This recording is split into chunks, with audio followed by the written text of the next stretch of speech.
You know, you're the next Joe Rogan, so I can't critique you too much.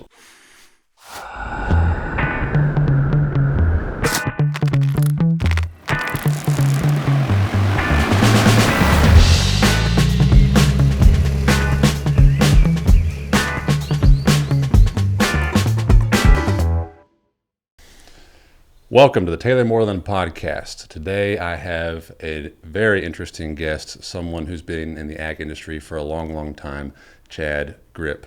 If you don't mind, I'd like to give you a brief introduction. Yeah, sure. Let it rip, Taylor. Okay. Now, I didn't vet this with you prior. I trust you. Okay. You know, you're the next Joe Rogan, so I can't critique you too much. Let's Taylor. not get ahead of ourselves here. Yeah, one step at a time, like we were talking about earlier, right? Okay, Chad Gripp, farm boy from Illinois, part of 6 generations in agriculture. Is that right?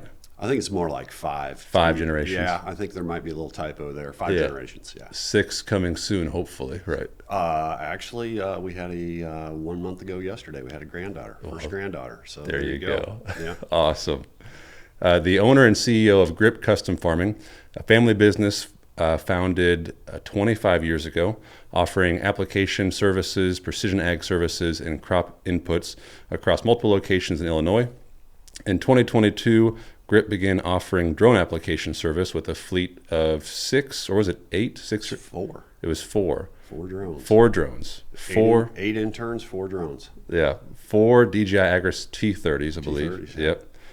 And demand for this service grew so rapidly that in 2024, Gripp established a new company, Sweetwater Technologies, focused solely on expanding drone application through the addition of more pilots, more locations, and development of adjuvants and products to increase efficacy of drone application. And Sweetwater is on the road to 1 million acres Correct. of drone application with a heavy focus on education to growers for more informed decisions. And one thing I didn't actually write down, Chad is also the owner of the best mustache in the spray drone industry. I'll make sure my wife watches this podcast. So. She doesn't agree? She didn't for a long time, and then actually it's funny just going to different farm shows and everything else. Mm-hmm. Somewhere along the line, somebody will come up to me. Hey, you're Chad Gripp. I recognize you with your mustache. Yeah. So it's gave me a little bit of celebrity status in certain realms of the agricultural industry. So. And it makes all other men feel inferior around you. Yeah, there you go. There you go. Well, I don't know about that. I told Jennifer when I came in, I said, hey, Chad Gripp's coming in. If you see a guy that kind of reminds you of Hulk Hogan, that's Chad Gripp. All right, enough about the stash. We could do a podcast on our own on that. Right. Yeah. So, I'm always interested in learning more, not just about, how folks get into the spray drone industry, but into, involvement in ag. And obviously, your involvement, it goes, way back, 5 generations back. So I guess tell me a bit more about,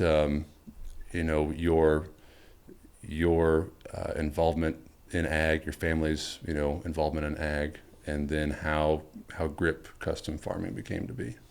Really, we can touch, of course, again on the 5 generations, but I mean, I grew up living, breathing, eating agriculture, farming. Mm-hmm. And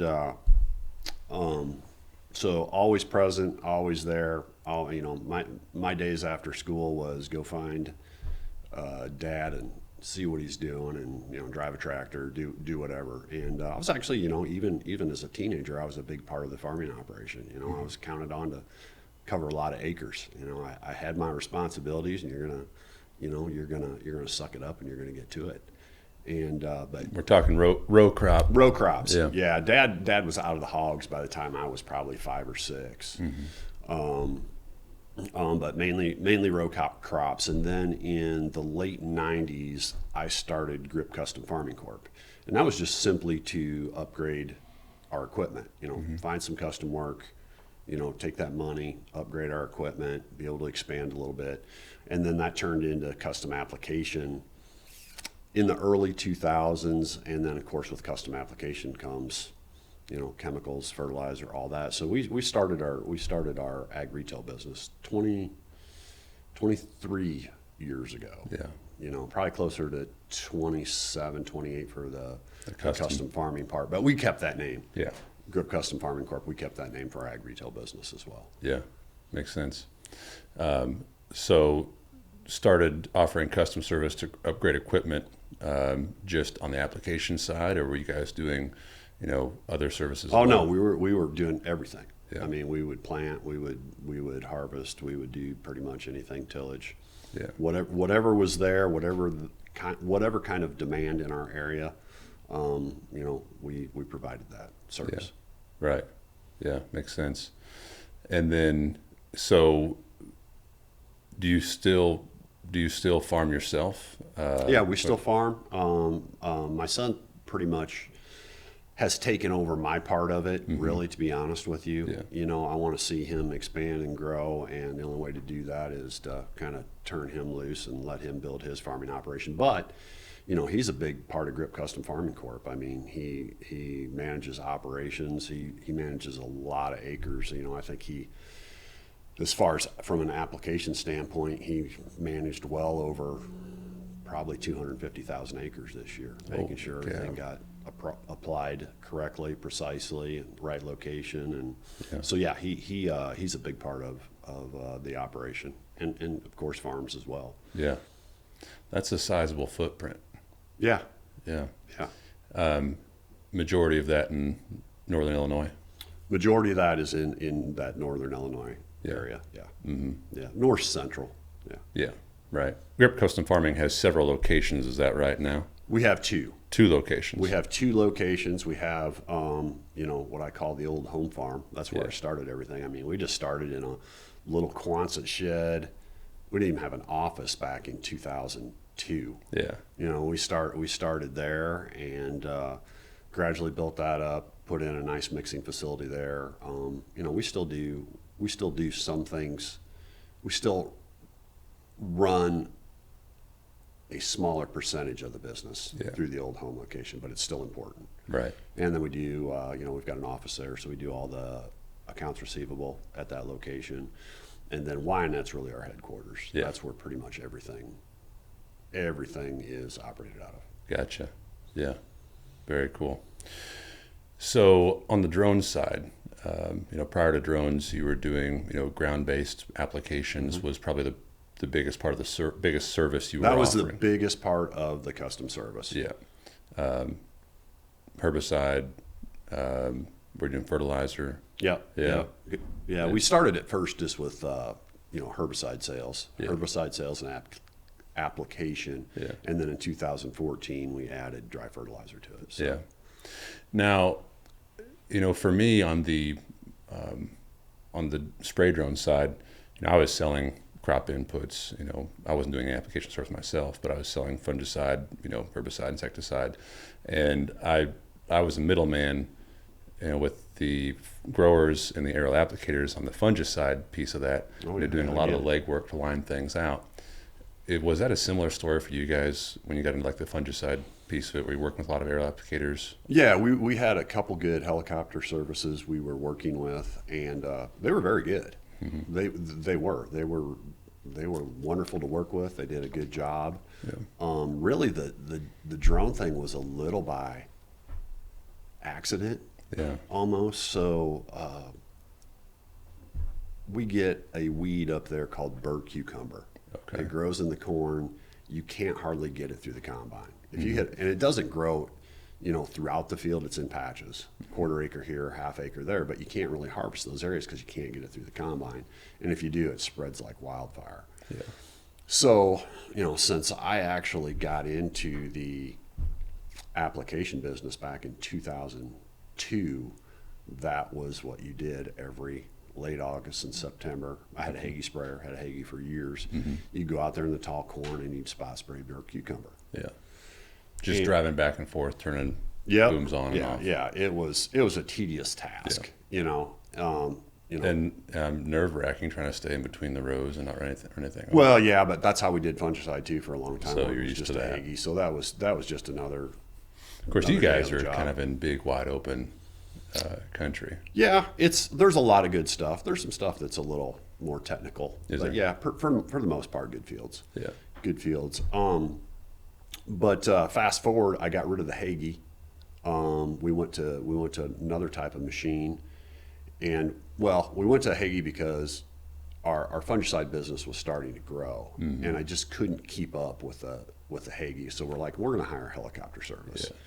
So you were doing fungicide application already, in house. Yeah, not a lot. Yeah. Not a lot, but we were providing that service. Yeah. And then so when I got rid of the Hagie, that kind of took us out of the burr cucumber business, which didn't really. I mean, from an economical standpoint, thank God, because you can't make any money going out spraying a 1/4 acre burr cucumber. It was simply just a service we provided for that good customer that was already doing business with us, and can't really get an airplane or a helicopter in to come spray a 1/4 acre burr cucumber. And it's funny, I thought, I wonder if a drone works. And that was it. That was the only thought that went through my mind at that time. It's like, okay, I don't have a Hagie, no airplanes and helicopters to go out there and kill this weed.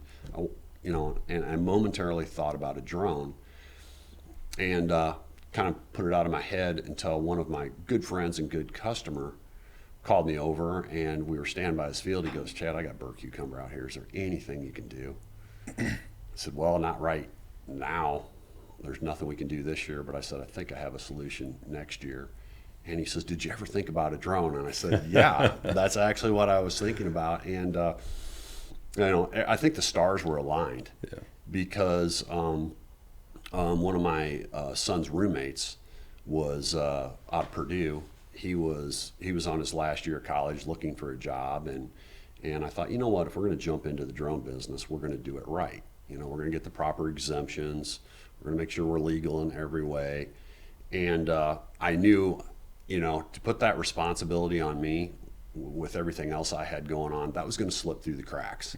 Something wasn't going to get done, and then our drone business at the time, which wasn't really drone business, we weren't going to be able to launch it because I wasn't going to get the exemptions done. So he came on. He kind of took the head of that and made sure we had all our exemptions, because really in 2022 it was harder to get exemptions than it is now. Now it's pretty simple. Well, in 22 we had the lag from COVID, the backlog from COVID, which took everything out for an entire year. Then by the time I got back to work, there was 300 plus exemptions for drones that nobody knew how to do on the FAA side. Yeah, so it was tough, and it was expensive too. I don't remember the number. I'm thinking, Taylor, at that time, I think we wrapped up $17,000 just to get our exemptions. Christmas. It was a lot of money. I wish you would have known about agri-spray drones sooner. I know. And so we got that. We ordered our first drone, working on exemptions, and I remember it was January, and we went to pick up the drone. That was from a dealer out in Iowa, and I remember walking in the showroom, and I told the dealer, I said, "This thing isn't a joke." And he's like, "Chad, this thing can pick you up and fly you down the street." And I'm like, "I believe that." And we got back on the interstate with the drone, and I told David, the gentleman that was working for us at the time, I said, "Call him up and order another one." And we're gonna, can we get a couple interns out of Purdue to help us kind of get going next year? We're gonna, rather than just spraying burnt cucumber, maybe we can spray a few thousand acres of fungicide and just see how this thing goes. See if we can make something out of this drone opportunity. And it just, again, it's all by pure coincidence. The next day I had a meeting with some larger growers in northern Illinois. And I went up there and they said, "Chad, we want you to bring the helicopter service you're currently using. We want you to bring them up next year and spray a couple thousand acres for us." And I said, no problem at all. And got done with the meeting, got in the truck. I called my helicopter guy and told him I had a couple thousand more acres for him the next year. And he's like, "Chad," and thank God, Taylor. I mean, he's a good pilot. He's a good guy, and he's honest. And He's like, Chad, I'm full. Yeah. I don't want to take on anymore. He goes, I don't know how I'm going to get everything done the way it is right now. And I hung Just up so much demand for aerial applications. There is. And I hung up the phone with him. I called David. I said, get 2 more drones, get 4 more interns. We're going to do all of our acres next year with drones. And at that time we had 18,000 acres on the books. So not a huge amount, but I mean, it was a little concerning because I just bit this off. Yeah. And we never sprayed 1 acre with the drone. Right. I couldn't fly drone. I didn't know anything about them other than it looks big enough to do the job. Yeah. So fast forward, I would like to tell you, I mean, we got some really good guys out of Purdue, just outstanding young men. And they came to work for us. And I would like to tell you that the first 5,000 acres were so easy, but there was a day in the shop. I think we had some software issues. I think we had generator issues. We had something else going on. And everybody's sitting there with their heads down. And I went in there and I said, listen, guys, we have to get this figured out. We're not going to give up on this. We have to figure this out because I'm not going to call the helicopter guy up, eat crow, and we're not going to make this, we're going to turn this into a success, not a failure. Yeah. And that's what we did, and that's what those young guys did. I mean, I put most of the credit to them for figuring it out. So we had 18,000 acres on the books. We finished out the year at 34,000 acres with 4 drones. And what is so cool about it is there was demand there that I didn't even realize. And what's really neat about it, and what I think it is from an aerial application standpoint, we've brought something new into the mix. Yeah. We deal with farmers every day, and farmers like to know the person they're doing business with. They do. They like a personal relationship. We like that relationship with them. You have to get comfortable with the farmer. The farmer has to get comfortable with you, and you work together to make sure that they get a return on investment if they're going to do business with you. And what we've done with aerial application is we've taken that we've added that personal relationship into the mix. Yeah. It's every year, and especially that first year, but still every year, now we're applying fungicides with a drone, aerial application, and the farmer comes out and he might stand there and watch his fields get sprayed all day. And he's very comfortable knowing that everything I paid for is getting on that field right now. I can sit here and I can ask the pilot questions. Questions or concerns, why are you doing this, why are you doing that? And it's just really, it's been a home run for us. Yeah. That's been one of the coolest things with the drone industry, spread drone industry, is localizing that service. Right? No doubt about it. Scaling it down instead of scaling it up has had tremendous benefit for the relationship between, the applicator, the input provider, and the grower. It's been fantastic to see that. Because I hear it time and time again that, whenever a grower who's been, using helicopter and airplane, or even if it's their first time, applying a product aerially, on their farm, they know the applicator, the pilot, because they're the neighbor, right? Sure. And they watch them apply it, they see the results, and right after harvest, they call them and say, I want you back the next year. Oh, yeah. Yeah. No doubt about it. Yeah. No doubt about it. And, helicopter's a little more personal. At least the guys landing there at the field. The airplane, you may know the pilot, you may not. And I'm not picking on helicopter and airplane pilots. Everybody kind of wants me to try and throw them under the bus because we're so much different than they are. I have a huge amount of respect for them. They do the best job they can do without dying. Yeah. Dodging tree lines, power lines, all that stuff. They do the best they can do. Yeah. They really do. Yeah, it's a tough job. And the thing is, there's so much demand for aerial application. More and more every year, it seems like. Products are getting better. Growers are, paying more attention to their crops, using data to realize that, application of certain products year over year has a long-term ROI. And so the fact is we need both. We need drones and we need traditional application. It has to be an agronomic endeavor. Yeah. I call, and that's part of, we're so very fortunate that we have an ag retail business, and then we did stumble on to the drone application business, that has meshed very well together, because now we've been able to go to companies and say, hey, we need ultra low volume use rate products for drones.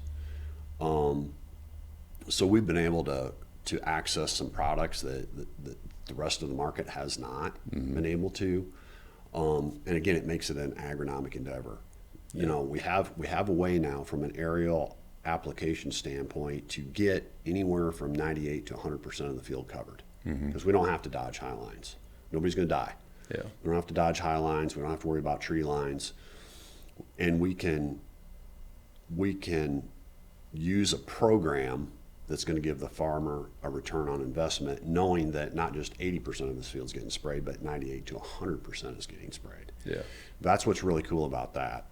That's our good synergistic effect between ag retail and the drones. Yeah. You know, it's an agronomic endeavor. It's not what I call a splash and dash. You know, we don't know what's in the tank. We don't know what it's going to do to your crop. Maybe it's just a fungicide, but maybe it's the wrong fungicide, or maybe it's a plant growth regulator, but maybe it's the wrong plant growth regulator. I mean, we really create a program and work together with the farmer to make sure, number one, his application is precise and correct, and the products are correct. Yeah.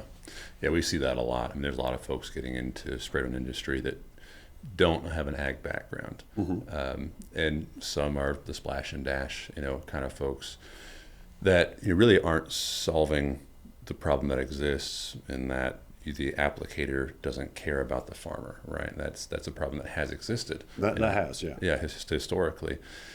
And so the ones that we see just doing a tremendous job growing their business, having the most success, are those who make the agronomic decision, right? Farmer tells them to come out and spray this field, and they realize that the conditions aren't right, and they shouldn't be doing it. They tell the farmer, I can't do it today. You're not going to be happy with it. That may be a tough conversation, but it's the right one to have. Yeah, that's right.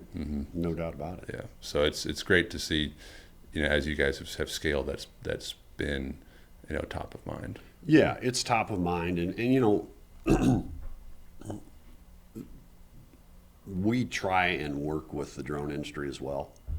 We want to work with guys that are interested in starting up their own business. I mean, we do have a franchise model, but just guys in general that come to us and say, "Hey, I want to start a drone business. What can I do?" We help guide them and lead them into making correct choices. Yeah, makes sense. Well, I want to get into Sweetwater, what you guys are doing now, and your past couple of years with the expansion. But I got to tell you, I don't know if you know how I found out about Gripp in the first place, but No. Yeah. So Alex and I were at Maggie Applicator Show. It's a show in Illinois where they've got in Bloomington, where a bunch of application equipment, and so we decided to attend. And I think we were the only, Rantizo may have been there too, but I think maybe it was us and Rantizo that had drones there, and we were operating T30. And at that was in 22, so that would have been, that would have been at the end of our tail 22 year. The tail end of your first season. I think it's in August. Is it Maggie? Yeah, it's in August. Yeah. So it would have been at the tail end of your first application season, and very few people had drones, at that point in time, let alone 4+, right? Yeah. And we're doing a big application service. And so one of the main questions we'd ask is, folks when they came by is, have you ever seen, one of these? And most people say, no, I don't know what that is, And there was a couple of guys, they were watching there in the back, and they had Gripp t-shirts on, and I didn't know anything, about you guys and about them. And so I asked them that question. I said, have you guys ever seen a spray drone before? I said, yeah, we've got, they told me 6. But I said, yeah, we got 6 of those. So what do you mean you got 6 of these? That drone right there, we got 6 of them. We just sprayed 30,000 acres. Like, what? I didn't know that. Yeah. I didn't know that's how you first met us. No. Yeah. And no way, these guys are joking with us. They said, no, we're pretty serious. Yeah, we've it's been. I'll be honest with you. A lot of people at the end of the year didn't believe us. Yeah. We met a lot of people, and there's no way you guys are fudging the numbers you're doing. There's no way that this is possible. I'm like, no, 34,000 acres. Yeah. So we had folks that, had sprayed a lot of acres with one drone. Most folks just had one singular drone, and we're just using that year as kind of like a test year. Some had sprayed a fair bit, but no one that we knew of had a fleet of drones and operators and had covered 30,000 acres. So we were pretty blown away. Yeah, I think did we start doing business then together in 23? Yeah, in 23, yep, Yeah. with the T40s, yep. Yeah, that's right. Yeah, that's when you guys seemed like really started expanding the drone side. I don't know which guys were there, but I bet they were kind of puffing their chests out a little bit, weren't they? I think they were. Yeah. I don't know. They should have. I mean, they should have been. I mean, they should be really proud of what they accomplished. Yeah. Well, I don't think it was any of your drone guys. I think it was some of your ground rig guys. Oh, was it? That okay. were there. Yeah. Okay. Could be. Yeah, because they said they weren't pilots. Yeah. All right. Yeah, I bet it was the ground rig guys then. Yeah. But yeah, that was my introduction to Gripp custom farming and Sweetwater was Interesting. Yeah. Good story. into your first season. Yeah. Okay, so I want to cover a few things. There's been a ton of challenges, I'm sure. I mean, everybody who's been involved at all in spray drone business, industry, applicator, any level, has seen plenty of challenges. I want to get into some of those. You guys have seen some of the challenges in the industry, and then Sweetwater, because you guys have pretty ambitious goals. Looking into the future with Sweetwater Technologies, as relates to spray drones and what you want to do with that. So, I guess first off, why the move from drones? Gripp Custom Farming has done custom work for many years now. So why move to Sweetwater Technologies with the drone side? That was a little bit by accident as well. Because we didn't expect, the first year we did not expect to do 34,000 acres. I really had concerns whether we could get the acres that we had in the books covered. But we really got through that first year, and it's like we need to separate these businesses here. We need to call, and we were using, so I think part of our success, though, too, when we're spraying fungicides and foliar fertilizers and even herbicides, is pH of water is so extremely important. And people forget about that. Most everybody, I don't know about you guys here in Missouri, but almost everybody in the Corn Belt, if you're getting well water, it's 7.5, 8 pH. And fungicide, insecticide, herbicides, they degrade within hours in that pH. Yeah. And we've realized that for years. Even we've been running lower pH water using water treatment programs over the years to get our pH down. So we've been doing that almost since we first started, really in the early 2000s. But that's probably easier on the drone side with the lower use rates. Actually conditioning the water. Yes, yeah. That is part of our success. That is definitely part of our success. And so we put a big RO system in, reverse osmosis system. It's 5.5 pH.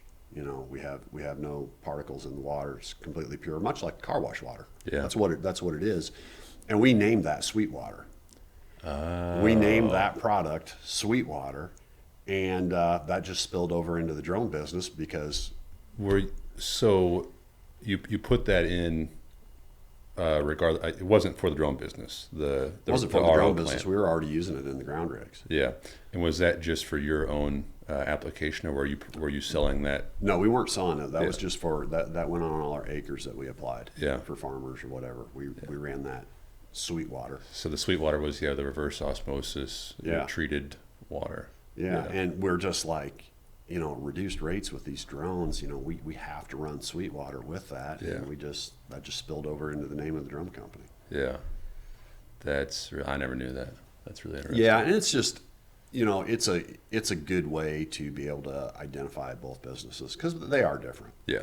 Yeah, they are, I would say, for sure. You can take our drone business and it can just totally disappear into Gripp Custom, into ag retail, and that's just a drone offering inside of Gripp Custom Farming Corp. But we want it to stick out. We want it to be a known name. We want to be able to market that name, and we want people to call us up and work with us, and that's really our goal there. Yeah. That makes a lot of sense. So you separate into Sweetwater, and you start wanting to expand operations. You mentioned the franchising. You mentioned a lot about hiring interns to run your drones. Let's see, over the past couple of years, you guys are running between 15 and... We had 27 interns last summer. We'll have 26 or 27 coming up for summer of 2026. To run how many drones? I think we'll run, all together with the franchise and everything, I'm sure we'll be over 20 drones. Internally, we'll probably be around 12. Yeah. What I call internal is Sweetwater's working for Gripp Custom Farming Corp. In the Wyanett, Illinois area. Yeah. And then, externally that would be our You've got franchises. additional locations with franchises locations. Yeah, and then we've got a program too where we are working with larger farmers. Actually the gentleman that I talked about earlier in northern Illinois, who we went up there and they wanted to spray a couple thousand acres with helicopters. We started working with them this year. We'd sprayed for them in 2022, 23, and 24 with drones. Started with a couple thousand acres. Ended up with all their acres, and over the winter last year they reached out to me and said, Chad, we've got no complaints with you. You guys do a wonderful job. You guys are professional. The interns that you have are wonderful, but we have extra labor in the summer. We're going to buy a couple drones and we're just going to spray it ourselves. And I said, well, fair enough, but why don't we help you do that? Why don't we help you get your exemptions? Why don't we help train your guys? We'll get you updated on all the products that we use to make us successful and make our customers successful. We'll kind of make this a turnkey program for you to have an internal drone service. And they farm close to 10,000 acres. So, that was a big savings for them not to pay us application on 10,000 acres. And it makes sense, but you don't just, count your losses and say, well, we just lost 10,000 acres of spraying. No, we work with them to help them. We sell products through them now. We've got a good relationship, and, it's a win-win for both sides. Yeah. Because it's not as easy as just buying a drone and going to work. You guys learned that firsthand. People often... and part of the reason I think we've been successful and why our franchises have been successful is not every day is perfect in the drone world. Drones do crash. There are problems, and my gosh, we're living proof of that. It's easy to talk about the successes. It really is. We did 34,000 acres the first year, not mention all the problems you had. There's problems every day. And with our franchise model, part of that model is, if your drone goes down, you got a new drone coming within 24 hours.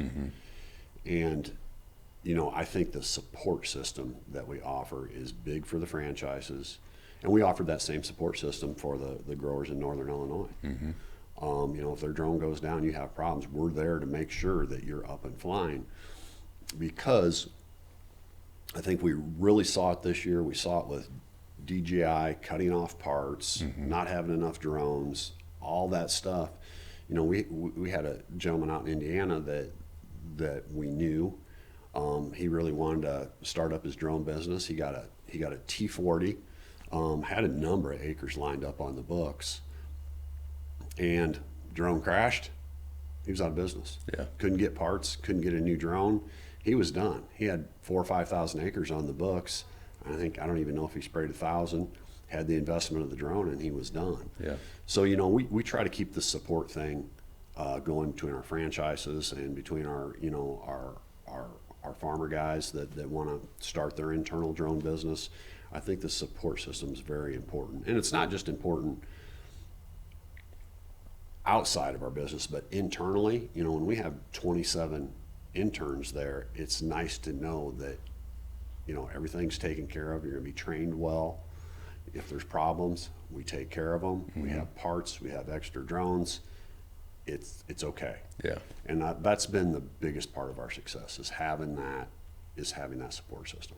And I think that goes back to that agronomic decision, not an economic decision. It costs more to have all that, but if you can't get the job done on a timely manner, Well, you can chew on a lot of things as long as you're still in operations. Yeah. You know, if you stuck your neck out and you spent a bunch of money to do it right, as long as you continue and the doors are still open and you're still doing business, you're okay. Yeah. When you close the doors, when the drone crashes and you close the doors, there's no way out of it. Yeah. And you're probably not going to get back into it next year. Mm-hmm. Yeah, that's right. Yeah. So on the, you guys have managed, a team of people, for a long time now with, the ground-based application services. Were there challenges, bringing on, interns and additional employees on the drone side that you didn't foresee? And what does a custom app crew look like in Sweetwater? So, yeah, I actually had more concern. I grew up on the farm. Yeah. I ran equipment from the time I was old enough to literally stand on the seat, grab the steering wheel, and try and push the clutch in and get the tractor in gear at the same time. Once I could master that, I was driving a tractor. Yeah. So what was the first tractor you drove? Oh, probably the very first one. Dad had an old International H. Yeah. But really, Well, the way you reached down, I figured it was a farmall. Yeah, not a 4020. Well, so we had a Steiger. Yeah. We had a 19. I think it was a 77. I think it was a 77. Yeah. Steiger Cougar. That was a bad tractor. Yeah. Everybody wanted to drive a Steiger, but the thing was with that, the clutch pushed in very hard. Yeah. So that's why I literally remember grabbing the steering wheel and trying to shove that thing as hard as I could. And it had gears down here. Okay. But then it had a quad range or something up here. I still remember the gears and everything. Yeah. But I was stuck driving the 4640 John Deere because the clutch pushed in easy. Oh, okay. And I could just shift up here. And I remember my sister, which was 3 years older, she was driving the Steiger. So that was a bad time in life for me. I couldn't drive the big tractor. But I think, gosh, by the time I was probably 12 or 13, I'd mastered the Steiger. So, Yeah. But anyway, that's not to make the story any longer. But that was my concern is, like our ground rig applicators or truck drivers that we get in, they all have somewhat of a farming background. They grew up doing something, good operators. You're hiring somebody on that already has experience. Yep. And that's been great. And fortunately, we have really good people internally in Gripp Custom. Our ground operations crew, they're great. The drone side of things, you are scratching your head a little bit because you're a little bit stuck in the mindset, hey, I'm getting all these guys out of Purdue University. I think our first year, everybody was out of Purdue. I'm getting these guys, some of them have a little bit of a farming background, but they've never operated anything in the field. Mm-hmm. That was a concern. But again, I was stuck in the farmer mindset, the way I grew up. And, it didn't take long to realize that you can take these, and we're going to the correct labor pool. Yeah. Young people at a good school. And if they're at a good school, they're highly motivated. Yeah. We're not looking for the kid walking the streets, looking for a part-time job in the summer. Mm-hmm. These guys want a career in something. And, anyway, it didn't take long to find out that, we can take young people. Some have experience on the farm, some that have none. And this is the magic of the drone business. Yeah. You take these young people and you engage them in agricultural production all summer long. Mm-hmm. Where if I would have had to hire them to run a ground rig or something, I'd probably be pulling my hair out. But they don't have to. You don't operate a drone, you manage it. Yeah. It's not autonomous. It's autonomous, but you have to manage that machine. And they're very good at managing that machine. And I think, our internship's good. We pay well, we treat them well. But what's really cool about it, and I don't mean to pat Sweetwater on the back, but what's really cool about our internship model is we'll soon have 6 full-time employees on that were originally interns. Oh, wow. Yeah, and what's really great about that is we can have an intern come in May 15th, they leave August 15th, and rather than doing just little menial tasks all throughout the summer, they are actively engaged in flying drones, engaged in crop production, and at the end of those 3 months, they know our business head to toe. You know, they're not out there stuck doing some little menial task. They're actively engaged in our business. They know the products that we're spraying. In some instances, you know, they know that they build relationships with the farmers. They know the farmers. They get to know our sales force, you know, our sales reps, and it's great. You know, the guys that have been our interns and now came on full time, you know, as soon as we hire them on, there's no really, what am I doing at Sweetwater? Yeah. You know, I don't quite understand. No, they understand completely what we do. They know what our focus is. They know what our goals are. They jump in feet first, and away they go. Hit the ground running. Yeah. So it's been a good internship program. Yeah. And again, you know, a lot of that stuff happens by accident. Yeah. You know, but when the accident occurs, take advantage of it. Yeah. You know? Right. Well, I think you make your own luck a lot of times. You know, people ask you, was it hard work or was it luck? And I think a lot of it is you make your own luck a lot of times. I would agree with that. Yeah. I would agree with that. Yeah. That's a good way to put it, Taylor. Nothing happens by accident. It's a lot of determination.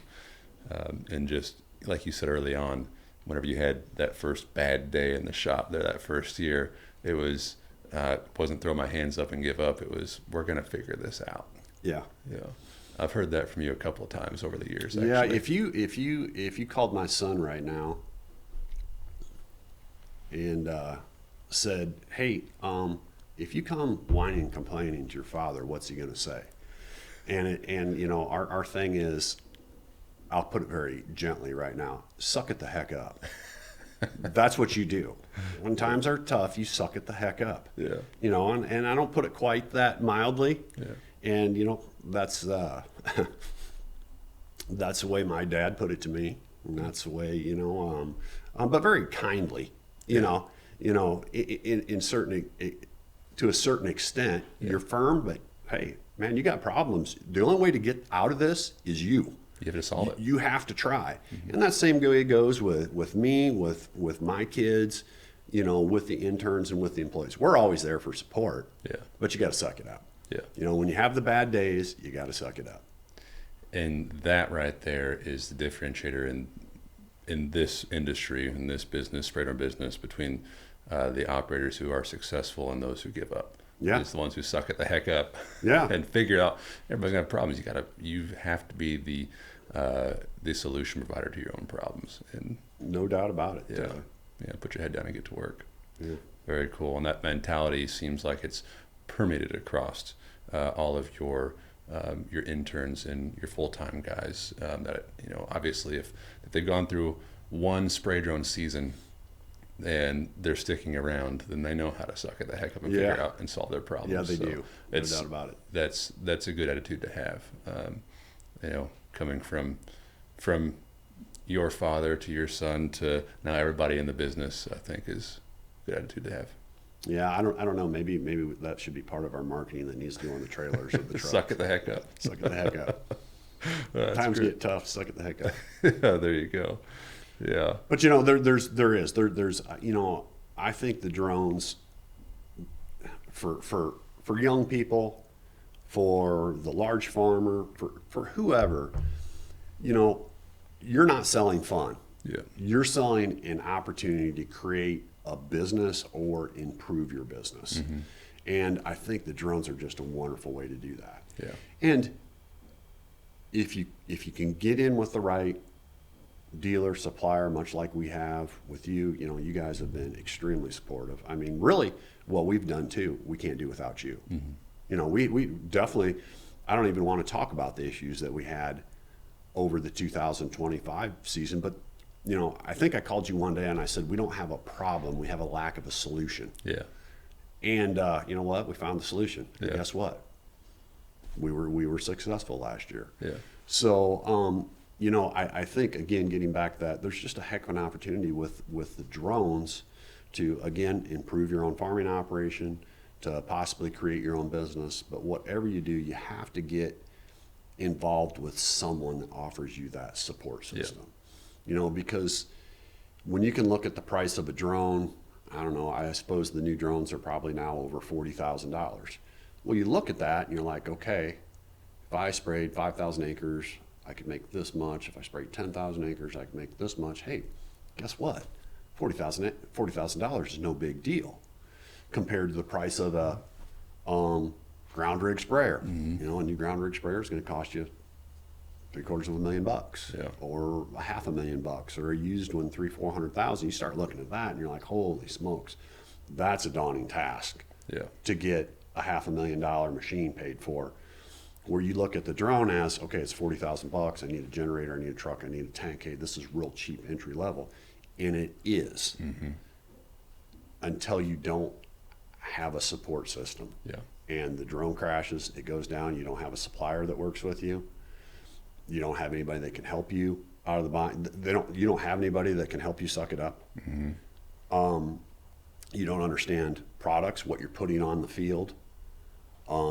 You tie all those together and work with somebody that can help you do that. You've got it. You've got the opportunity to really have a really nice business. Yeah. You really do. Yeah, because it's more than just drone batteries and a remote. I mean, there's a lot of stuff that goes, you know, equipment, training, and support, obviously. When you're running, so Sweetwater crew, what's a typical crew look like that goes out? I mean, what kind of equipment do you have? So we have what do we you call have? brush trucks. Not to spray brush. They're just sometimes, I don't know, we coined that term because it's easy to get, Yeah. you know, through the brush into a field that's hard to get with anything else. So a brush truck would have one 500-gallon tank on it. It's got a Kubota generator, and it's got one drone, and it's got a pilot and a spotter. You know, that is one rig. The other, we have truck and trailer combinations, which we have a 750-gallon tank in there. We have 2 drones, one big cat generator, and 3 to 4 guys, Yeah. depending on the day. Who we have assigned from team to team. Those will have 3 to 4 guys. And, you know, next year will be interesting with the J150s. I think those are going to set the world on fire. Yeah. I think we're going to cover more acres than we ever dreamed of covering with drones. But right now, kind of our goal is on the brush truck, we want no less than 250 acres a day. And, you know, 250 to 350 is always very doable. I mean, we've had brush trucks do 500 acres a day. Yeah. You know, with one single drone. But to count on that team doing 250 to 300 acres a day. And is that mainly for kind of some of your smaller jobs? No. Or that's No, we'll send them to a 250 acre field. okay. Yeah. But we just coined the term brush truck, truck. yeah. Because if there is if you got to drive down a levee quite a ways to get over the levee and into a big field, we send the brush trucks. We don't send the trucks and trailers. Yep. Makes sense.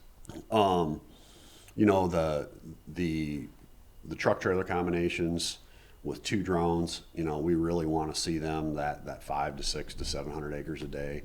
Ryan Lieberman that works for us full time now, he's in sales out in Indiana. I think they did in 2024. I think they had 11 or 1,200 acre day with 2 drones. You know, so there's always that anomaly where everything lines up, but that was the kind of travel With a couple times too. of T40s. Yeah. You know, so that's kind of the day.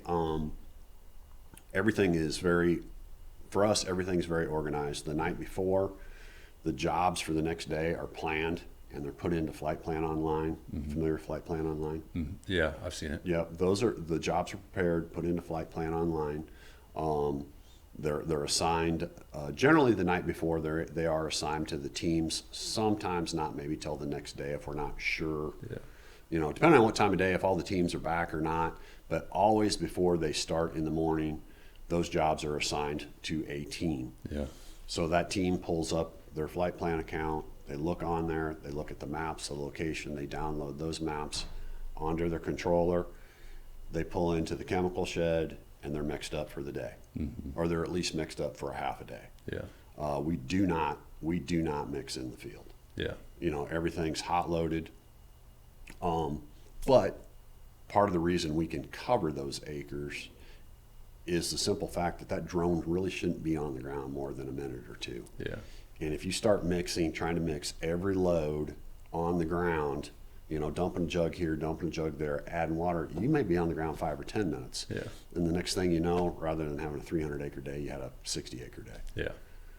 Yeah, minimizing the things that the pilot has to pay attention to and keep track of in the field, Yes. I think is really important. Yes, very much so. You don't have to focus on mixing product and getting your calculator out, making sure you have the correct ounces and the correct gallons. You focus on managing that drone. Yeah. Focus on where are the high lines, where's the best place to park, where's the best place to land. Oh, there's a big tree line down there and the limbs are hanging out 20 feet over the field. Yeah. There's a lot of things that a pilot should be focused on rather than mixing the load. Yeah. Well, especially since, a lot of your pilots being interns, probably their first season running a drone. Yeah. Yeah. Yeah. So, yeah, and that really helps. We're very fortunate that we get return students back in because they're there to help support and train the new guys. yeah. So that's worked out every year. I mean, I think probably this next year, 26 interns. I think 11 or 12 are returns. Yeah. So that plays a big part in efficiency and training and everything else. Well, that's awesome. Yeah. That'd be really nice not having to go through all of that first few weeks of learning curve with those guys. Yeah, it's funny though. It's kind of created a somewhat dull time, because it used to be, okay, you show up May 15th to June 15th. Oh, it's all training for a whole month. And now we've kind of got it down to a science. It takes about 2 weeks to get everybody trained. And then everybody's sitting around for 2 or 3 weeks to wait for spray season to hit. Yeah. Yeah. But it's all good. I'd rather have it that way. Right. Yeah. That's where you have to give them some menial tasks, lots of brooms and scrub brushes. And yeah, you talk about internships with menial tasks. That's when you'll find menial tasks at Sweetwater. It is right around June 15th, June 10th. Yeah, somewhere in there. Yeah. Keep their hands busy. Yeah. You mentioned Flight Plan Online. That's the program, right? Mm-hmm. Yeah.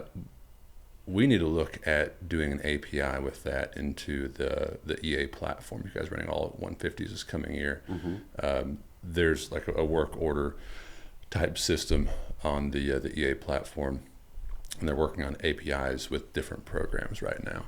So if that's what you guys use, we need to look into that. That way you don't have to actually physically transfer from You don't one to have the to next. physically transfer anymore. It'll automatically transfer. Oh my gosh, that would be efficient. Yeah, that's what I'm thinking too. Yeah, let's look at that later. So we're trying to find out what all systems people are using through their work orders and their dispatching and everything. So, And I don't really know. I mean, we use Flight Plan. They also call it Ground Control Online. We've used that for years in our ag retail business, and they're just really friendly guys to work with. Yeah. Very accommodating. So we really haven't looked at anything else. Yeah. But gosh, if they could do that, if those maps would transfer into the controllers with the touch of a button, that would be fantastic. Yeah, shouldn't be too difficult. We'll look into that. Yeah. All right. So we talked a bit about, a few months ago, well, gosh, I mean, fungicide application with drones this year, it seemed like everybody was talking about one thing just before harvest, and that was streaking. Oh, gosh. You saw it all over social media. And drones got blamed a lot for that. And there was a lot of, with social media, there's a lot of back and forth. He said, she said, and different pictures. And, then it was like, well, that, there was fields that didn't even get applied with the drone. And somebody said this drone streaked this field. It was something else. And so there was a lot of noise, right, around streaking with fungicide. And I think, more so this year than in years past, it seemed like.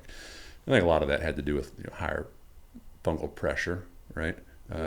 This had year, everything to do with that. Yeah, but I know you guys put a lot of emphasis on understanding problems, finding solutions, and having an agronomic focus, right? And educating around that too. Yeah.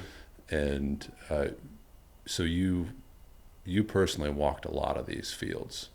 We spent a lot of time in these fields because we had never had a complaint. After the 2025 season, we've covered somewhere now with drones between 400,000 and 500,000 acres since 2022. We have not had a complaint, where the combine's running through the field and,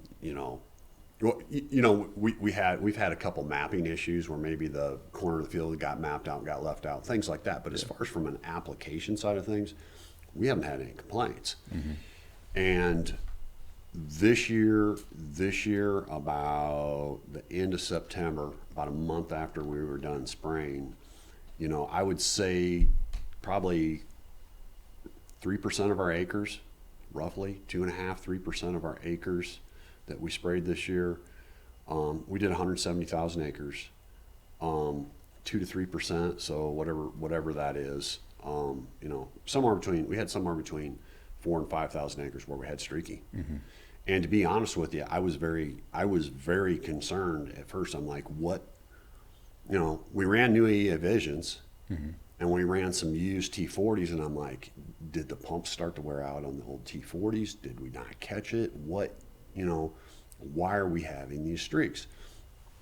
Fortunately, we do a lot of videos throughout the year. The spray drone spraying, little drone on top, watching it. We watch wind. We watch how close they're getting to the edge. We watch all that stuff. So anyway, streaking complaints start coming in, and we're like, oh, we screwed up. We screwed up. I don't know what it is. We had drones. We flew out. We were spraying water and watching them. We're like, what is this? And my son and I, and sales reps too, we just started walking fields. And, there's about 5 or 6 rows that were green, and the other ones were brown. And we're pulling up videos and watching. We're like, how is this even possible? Because we don't just spray 15 feet. We can't even make that happen unless we take the drone clear to the canopy, and then even then it's hard because you blow it to the ground and then it whips back up. But anyway, we were involved in a lot of farmer conversations, and basically, I wish the green streaking did not exist. I wish it wasn't there. Unfortunately, it's agronomically sound, because what we found is, after watching all the videos and watching all the fields, those 5 or 6 rows under the drone are literally getting parted. And we're blowing fungicide clear to the ground. And in some instances, especially on the in-rows where the drone's starting to go real slow and turn, you'll darn near snap corn off in that instance. So in the in-rows, you're taking that spray right underneath the drone. Now you're still broadcasting it correctly, okay? But the downforce of those props underneath the drone is taking that clear to the ground and whipping it back up. And in a high disease environment like we had this year, actually, most of our complaints came from Illinois. None came from Indiana, but they didn't have the high disease environment there. Most of them came from Illinois, and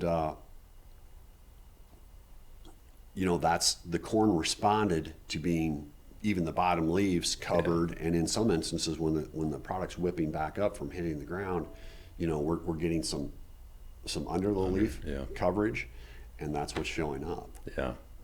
And I hate it because it's ugly. And I'll be honest with you, Taylor, growing up on the farm, and not only hiring custom applicators over the years for our own farm, but having our own custom applicators, 99% of the time, when you see a different crop response in the field after it's been sprayed, it is an application problem. It is a problem. Something wasn't applied correctly. But in this case, I can't stop it. And I don't know if I want to. We haven't had anybody, all the complaints, we haven't had anybody call in and say, hey, my corn wasn't any good.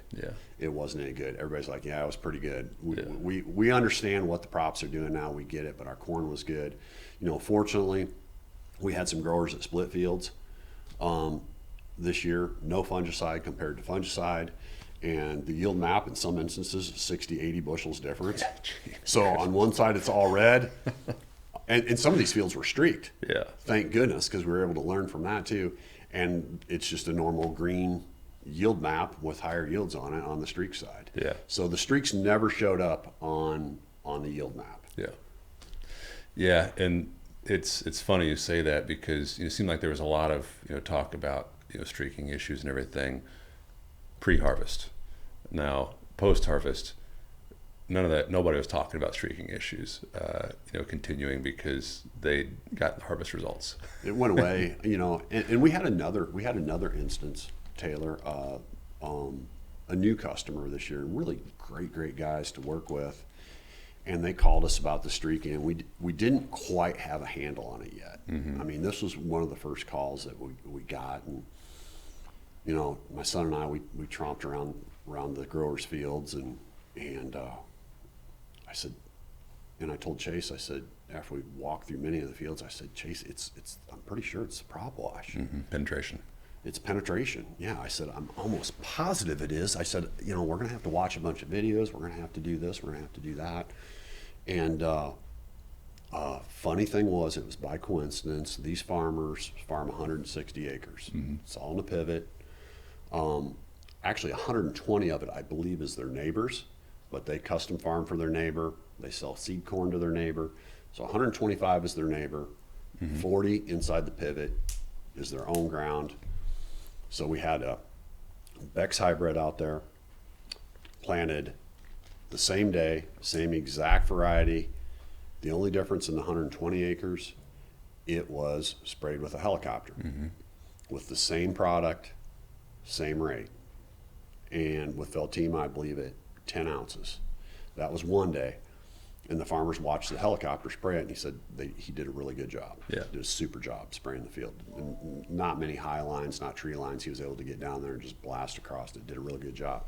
The next day we came in with the drones and sprayed with the drones. They were there. They stood on the trailer. They watched the whole thing. I believe they might have called up that day or a few days later and said, these drones are the way to go. Yeah. Application was perfect. We watched it all. And you know what showed up in September? Streaking on the 40 acres that we sprayed. Yep.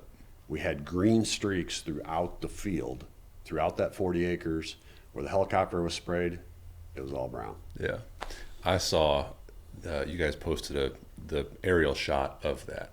Okay. And I saw that. We'll put it up on screen here so everybody can see if you're watching the podcast. But that right there, after we talked about the streaking issues, I talked with several other folks, and everybody had different theories, what was going on. I always knew that drones were getting better penetration, right? And that we were getting a swath that was X feet wide, mm-hmm. right? Depending on different parameters and wind and whatnot. But just because you're getting a let's say a 30-foot swath doesn't mean you're getting 30 foot of even penetration, right? Because no. the prop, the drone's blowing down that middle 15 feet, yeah. and that outside 7 on either side is not getting the same penetration. And so that one side by side that you had, that right, picture says 1,000 words, and that said 1,000 words right there, showing that the drone didn't do a bad job of application. It did better on 50% of that swath, and provided a better result. And it showed it in streaking. Yeah, it did. Yeah. The visual stinks because it throws up a red flag and says something's wrong. No, it's right. We just wish it did it across all 30 some feet. Right. But it's not possible. There was some streaking with we saw some issues. There were streaking with airplanes, but actually it was almost the same. And these farmers owe that pilot a hug. Yeah. Because that's how close he was to the canopy, almost running the undercarriage in the crop. And I mean, it's moving the corn. Yeah. And they're getting better penetration in there. There was some streaking. Yeah. One of the chemical reps that we worked with, we were calling them pretty hard and saying, hey, what all are you seeing out here? This is when we first weren't understanding it. And he goes, Chad, we have streaking with almost everything. He goes, the drones are more pronounced. Yeah. I mean, they stick out like a sore thumb. But he goes, we're actually seeing it with ground rigs as well. And I said, really? I said, well, I think I know why. You know, I said, are you seeing it where the machine ran? Yeah, we're seeing it where the machine ran. I said, well, you know, you're spraying 11-foot tall corn. It's bending it over, and then on the Hagies, you've got the rear mounted boom. Yeah. So it's actually, as that corn's starting to come up, it's blowing that product directly down there, and those 4 rows were showing up as streaked. Yeah. And the outside rows, and I've sprayed hundreds of thousands of acres with a Hagie, when you're spraying tall corn, you run with your booms cocked up all the way up. So they were actually seeing some streaking on the outsides. They got perfect coverage. Yeah. I mean, perfect coverage, but the booms were cocked up lighter. The spray pattern was, you know, you didn't have the pressure and the downforce. It's throwing it at a little angle. Corn was fine. Yeah. But the green streak showed up in the middle and kind of worked out to the edge. But yet there wasn't any fungicide failures. Yeah. That's wild. Because the coverage was there. Yeah. And you cannot argue about a coverage with a ground rig. Yeah. Yeah, no, you can't. I mean, No. the boom width is a boom width, right? Yep. Yeah. That's interesting. I don't know about on the ground rigs. That makes a lot of sense, though. And, you know, I think as these drones get bigger and are producing more downforce, we're probably going to continue seeing that in high pressure areas. You will. Yeah. And it's just going to be kind of the status quo. And I mean, the stars have to align too.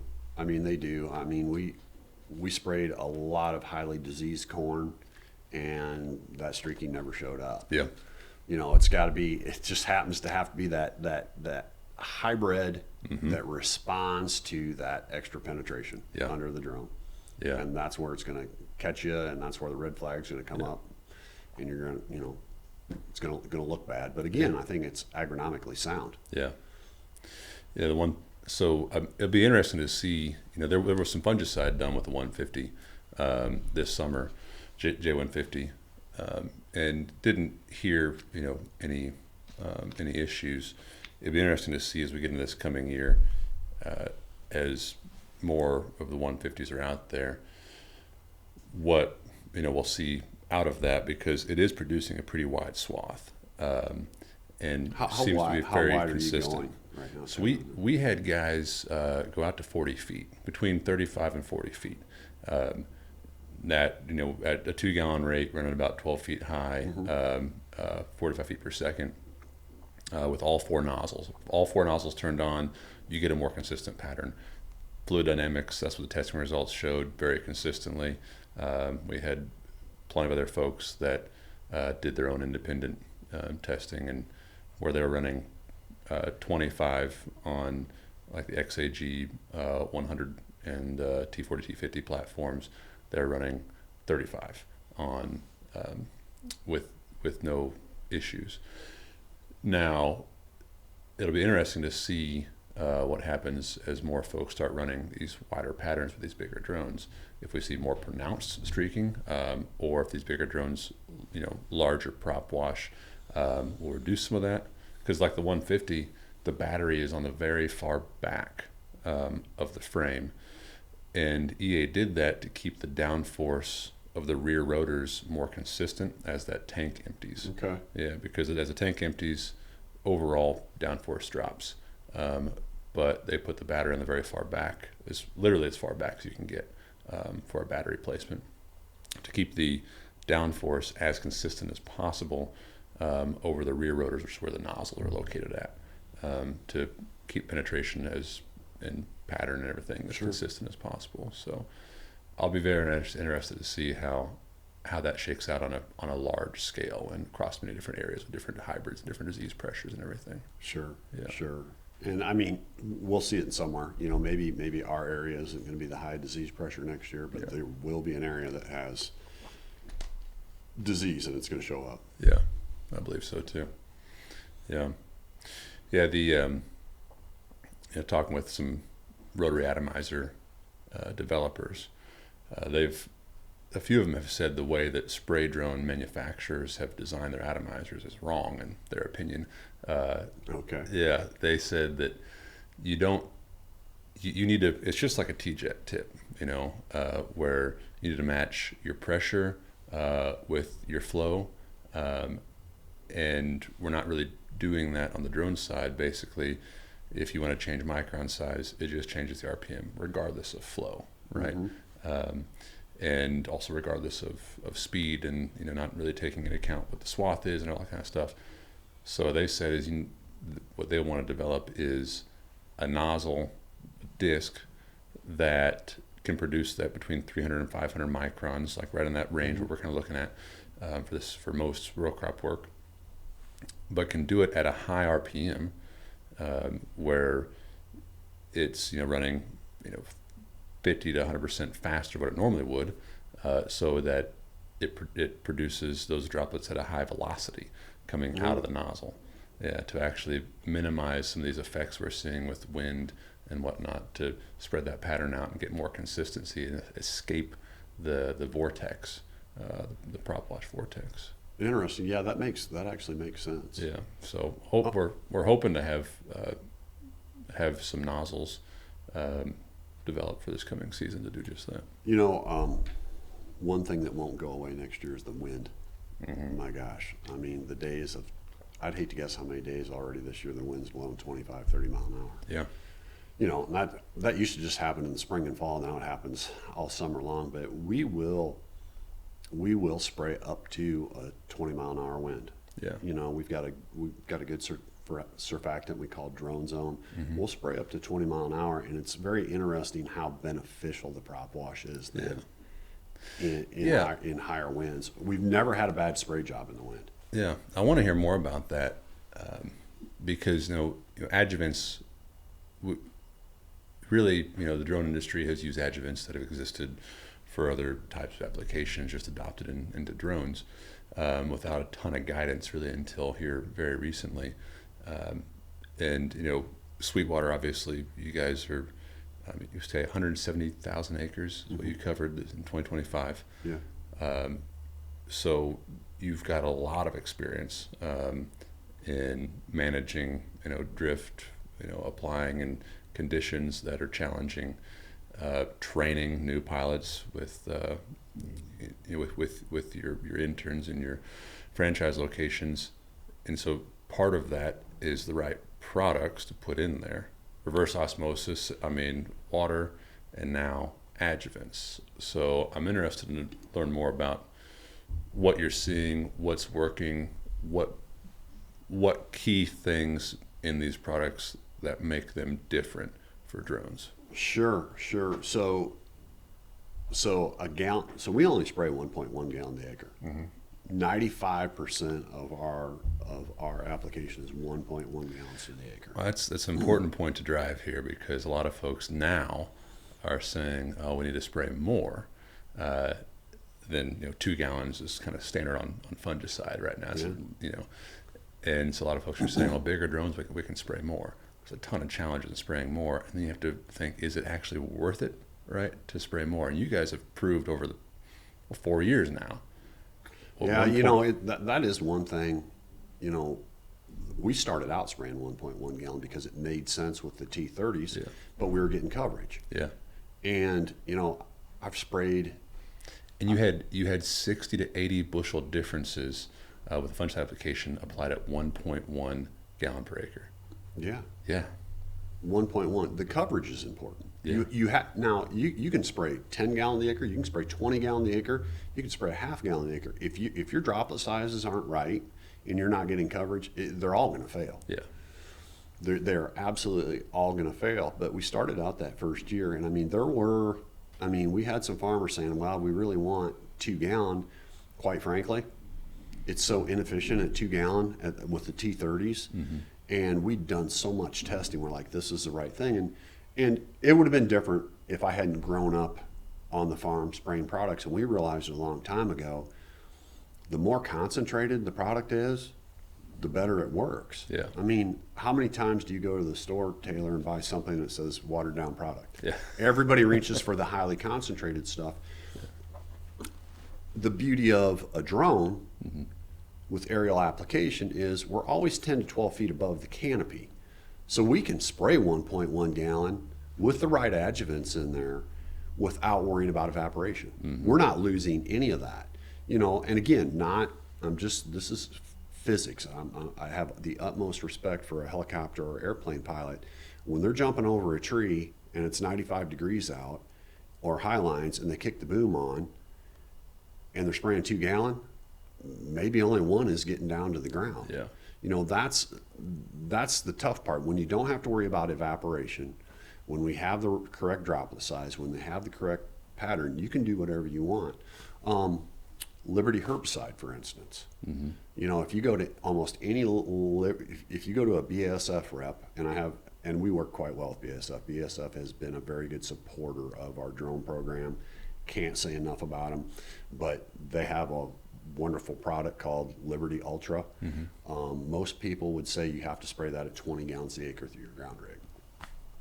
We've sprayed that at 1.1 gallon through the drone, and guess what? It is liquid death. Yeah. It is so highly concentrated, but again, you have to have the coverage. You have to have your water pH has to be correct. Mm-hmm. You have to have the coverage. You have to have the right adjuvant. Yeah. I've seen that firsthand myself. First year doing drone application there in 21, actually, had a grower ask me if he could do Liberty at 2 gallons with the drone. I said, no, you're crazy. He said, well, I have to because it's wet. I'm getting eaten alive. It's going to rain tomorrow. So he did it, and he called me a month later. He said, you're not. He did a side by side, and it's incredible. Yeah, it was night and day difference between where he did it with the drone at the right timing at 2 gallon per acre versus a ground rig 9 days later with the wrong timing. Yeah.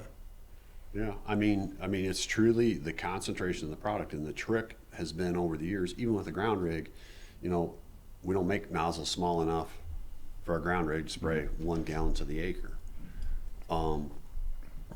But I guess we do, but you're gonna run into some issues with the ground rig. You got dust, and you've got all kinds of other stuff that come into play there. Yeah. But no, I mean, as long as you can get the coverage, if you can get that mix as strong as possible and powerful as possible, you're cooking with gas. Yeah. So the adjuvants that you're putting together, that you're providing and using with your drones, really it's all designed to reduce evaporation, increase penetration. I would assume keep those reduce fines, in the droplet. Keep it a little heavier. Keep it from evaporating. But so the trick is, whether you're spraying like us 1.1 gallon or 2 gallon, that gallon of water can only hold so much. Yeah. Okay. Things can start falling out, settling. You can start having a mess, and then that kind of shoots down your ultra low volume use rate if the mix isn't correct. So as far as our drone zone adjuvant goes, we only have to use 1 ounce per acre. It's totally crop safe, mm-hmm. but it does its job of holding that water molecule together, keeping it heavy. It also helps penetration. It helps sticking. Mm-hmm. But we're only running 1 ounce. We only have to run 1 ounce. If we had to run a quart, we're starting to take up space in that gallon of mm-hmm. water. So that's really our goal, is to run rates that are very low and meant for the drone. We've got a new ultra long lasting stress mitigator. We were the only one offering the product in 2025. It's called Drone Zone Recharged. Mm-hmm. It'll help mitigate stress for a very long time. It's the heaviest hitter on the market right now, and the good thing is it has EPA registration. Yeah. So what the label says it does, it's proven to do. We've been seeing huge yield increases because of that this year, especially mixed with fungicides. Even by itself, it's been working pretty well. There's a big synergy with Drone Zone Recharge and fungicides, but the rate of Drone Zone Recharge is 2 ounces. Oh, wow. So we're running 2 ounces of that. We're running an ounce of Drone Zone, so there's only 3 ounces there. What's the active? What's the main ingredient in? It's salicylic acid. Salicylic acid has been, and it's got choline chloride in it too. So it's got a little bit of that PGR, plant growth regulator, in there. But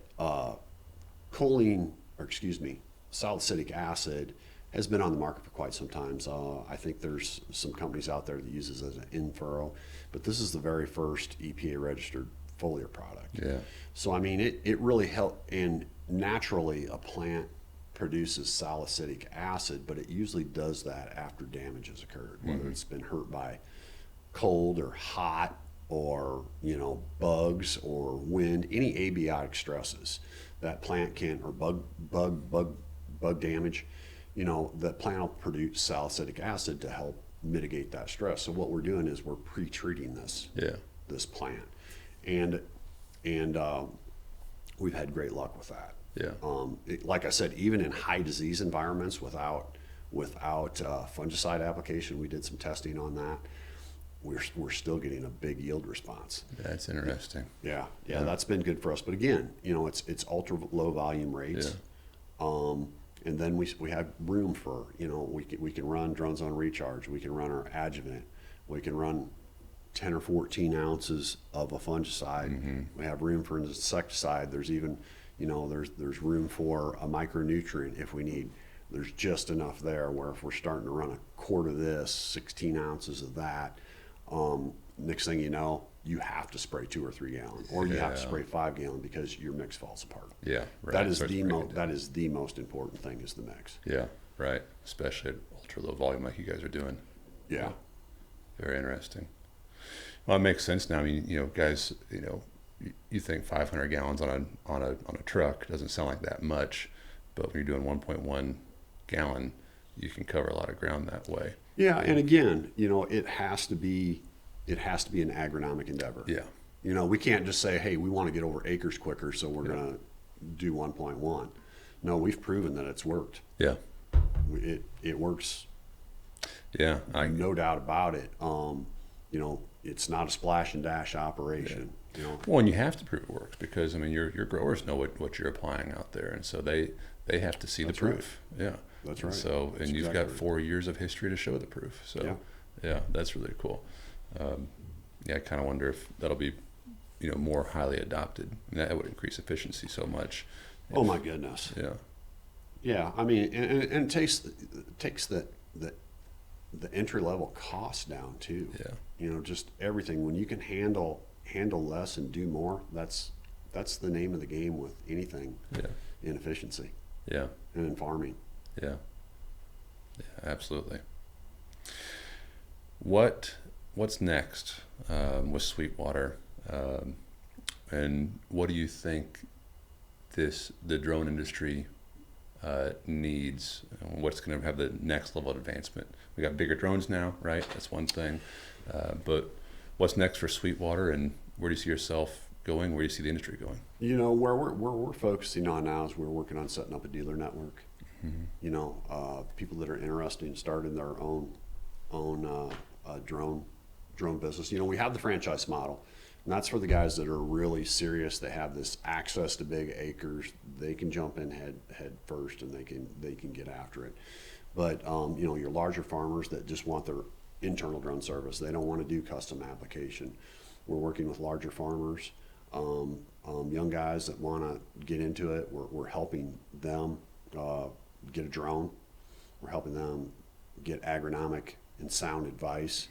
We're working with an FAA compliance company. I don't know if you know them, Red Sparrow. Okay. They're a new startup company, FAA compliance, kind of a turnkey deal to get set up. Working with them to kind of help accomplish what we want to accomplish. What we want to do is really bring some efficiency and professionalism to the drone arena.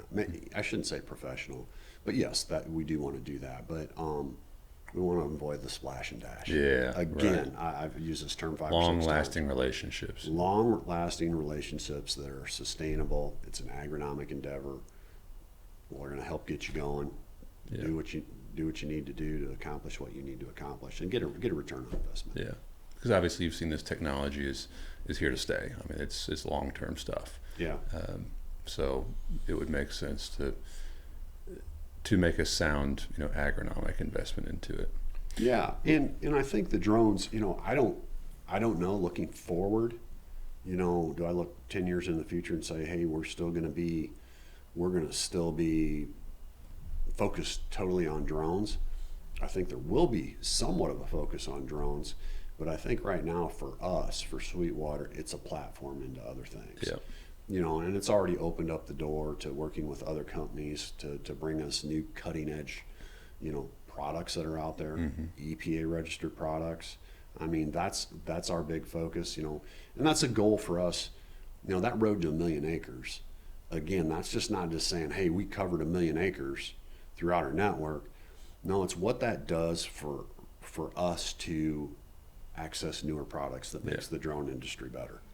You know, because these companies like to know that they've got a new product and they need to get it on a lot of acres quick to prove it, and we want to be that proving ground. Yeah. And then we want to be able to share that with the rest of the drone industry. Absolutely. Yeah, that's great. Bringing people in, bringing new things in, advancing the agronomic side. Yeah. So I mean, Gotten the I opportunities. think innovation as a whole, and drones are very innovative. I think just innovation as a whole opens up the doors to all kinds of things that you don't even see coming right now. Yeah, absolutely. Yeah, there'll be a lot of that over the next. I mean, it's that's the surprising thing about this industry on the technology level is, gosh, back whenever I was running the old Agris T20 5-gallon drone, I thought this is the cat's meow. This is exactly what we need. This is what it's going to be for the next 5 years, and then a new model and better software, a new model, better software, then more products, then auxiliary products, and trailers and trucks, and you know, it was just a plethora of things we never saw coming. Right? Yeah. I mean, I don't know if you want to let the cat out of the bag or not, but there's probably something in the works next year that's bigger and badder than the current offering for this year, isn't there? Yeah, I mean, that's the great thing about working with EA Vision is we've actually got hands-on with the next generation drone already. Yeah. And that won't even be released until Q3 of 26, maybe. Right. And, you know, and it'll go through a full season of US testing across dozens of platforms before it ever even gets released. So, you know, do you think we'll get to the point, and this is where I say we really become efficient. You know, right now it's labor intensive. It's got to be highly managed. Do you think we're going to get to the point, you know, where we can fill up a drone, we can fly it a mile, it can spray 80 acres, and it can fly back? Not with current technology, right? I mean, with current battery technology, that's not going to work. Yeah. And well, plus helicopters, you know, airplanes are to do that. Rotor AI is a company out in the East Coast that has automated helicopters that are, you know, the R44 used across millions of acres to apply. They've automated one of those. But I mean, I'm actually talking a drone. I mean, the technology's there because they've already done it. I mean, are we going to, do you ever see, and I'm just throwing stuff out here, do you ever see that we might go back to a fuel-powered drone? Oh, you would have to carry that payload for that long. Yeah, that's where we're reaching, I think. There's kind of some experiments going on with some very large battery-powered drones this coming season.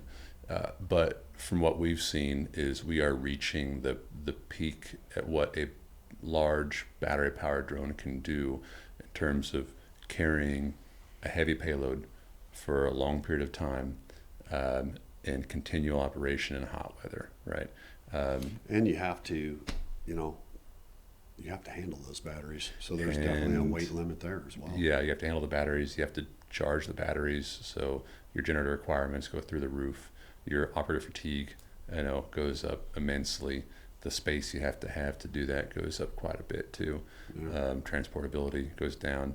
The swath width to tank size, you know, ratio kind of gets thrown out of whack because if you double the tank size from 20 to 40 gallons, you're not gonna double your swath from, you know, 35 to 70 feet. It's just not going to happen. Sure. And that means the drone has to stay in the air longer to get that payload out. And that requires even bigger batteries than it would already have had to have, right, to get that to happen, which is a non-starter. So we're kind of reaching that point. You know, that 18-20 gallon drone seems to be a very efficient platform for all the auxiliary components you have to have. But it's still a 45-pound battery. You know, that has to be swapped every 6-7 minutes. Yeah, I grabbed one out of a 150 yesterday. I'm like, oh, this is a little bit different than the J100s and T40s. Yeah. Now we're hoping to have a system that will help operator fatigue on the 150 and the next generation platform hopefully for some prototypes Okay. this coming spring. That'll be interesting to see. Yeah, I'm really looking forward to bringing that out, but not a whole lot of information sending out just yet on that. Yeah, more automation on the ground side of it, I think, is what this technology needs. Yeah. Yeah. Well, it'd have been interesting if we'd have met 10 years ago, Yeah. Taylor, and I would have said, hey, I'm going to fly drones someday, and I'm going to do a bunch of acres, and I'm going to do this and do that, and you probably would have looked at me like you are crazy. Yeah. You know, and if you would have dropped everything on me, hey, I'm gonna run agri spray drones. We're gonna sell thousands of drones. We're gonna be doing this. I'm gonna be like, I don't know. I mean, I didn't, 10 years ago, I didn't see this coming. Yeah. I mean, everybody was aware of drones, but I didn't realize how big a part of our business it would be. And really up till when we made the decision in fall of 2021 to implement drones in 2022, I had no idea where we were going and how it'd work out, and it's worked out quite well. Well, yeah, I wish I would have known you, earlier, because I started looking at drones about 2016, 2017, but was not willing to take the capital risk, Mm-hmm. I was a young pup, right? Yeah. Didn't have a whole lot of extra income. And so the first drone I ever got, actually, I didn't even buy it. I convinced a local farmer that I knew very well, who was an adopter of new technology, much like yourself, that, to buy one. And he said, I'll tell you what, I'll buy it, and you figure out how to run this thing, and we'll learn together. And I said, that sounds great. You make me happy and my wife happy too. So I'm not spending money on something we don't know if it works or not. Yeah. But it's taken that risk and willingness to figure it out that has made this what it is. Yeah, no doubt about it. And you gotta definitely, there's times behind us and there's times ahead of us where we have sucked it up, and we'll continue to suck it up to make this work. That's right. It's pretty cool what's happened. Absolutely. Well, I appreciate you coming in and talking about this. Great. I enjoyed really looking forward to this next season, to see what you guys are going to do with a bigger platform and highly trained team. Really looking forward to that. I'm looking forward. I'm very confident in the new drones, and I think our efficiency is going to go way up. Yeah, I really do. Mm-hmm. Looking forward to that. Absolutely. It would be really nice if rather than guys pulling into the shop at 8:30 at night, they were pulling in at 5:30 or 6. Yeah. It'd be a lot easier. They'd appreciate that. Yeah, too. they would. Yeah. You can't be too easy on them though. They are those young guys. Yeah. That's right. That's right. All right. Well, thank you, Taylor. Well, thanks for coming in. Appreciate it. My pleasure. Until next time. All right. See you guys.